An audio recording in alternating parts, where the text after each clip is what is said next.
क्या होगा अगर समय ही रुक जाए? आइए जानते हैं विशाल भक्ति और चैनल के साथ। एक समय की बात है, एक भयानक और शक्तिशाली असुर था, कालासुर। उसने ठान लिया था कि वो है समय को अपने नियंत्रण में करेगा। इसके लिए उसने हजारों वर्षों तक कठोर तपस्या की। उसकी तपस्या से प्रसन्न होकर प्रकट हुए स्वयं ब्रह्मा जी। कालासुर ने उनसे ऐसा वरदान मांगा जो सृष्टि का संतुलन ही बदल दे।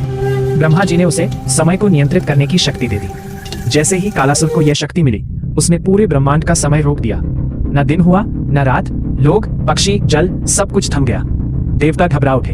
वे पहुंचे भगवान विष्णु के पास।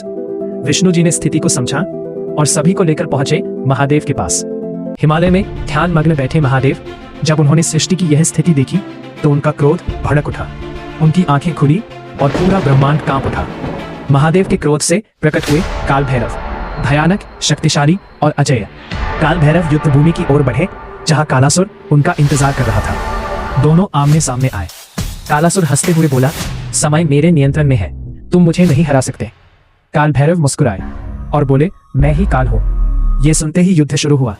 काल भैरव ने अपना त्रिशूल उठाया और एक ही वार में कालासुर का अंत कर दिया। जैसे ही कालासुर मरा, समय फिर से चलने लगा। सृष्टि में फिर से जीवन लौट आया और देवताओं ने राहत की सांस ली।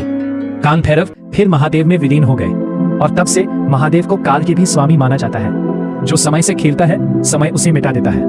अगर आप भी महाकाल की शक्ति में विश्वास रखते हैं तो जय महाकाल जरूर लिखें और ऐसे ही अद्भुत भक्ति कहानियों के लिए विशाल भक्ति और चैनल को सब्सक्राइब जरूर करें।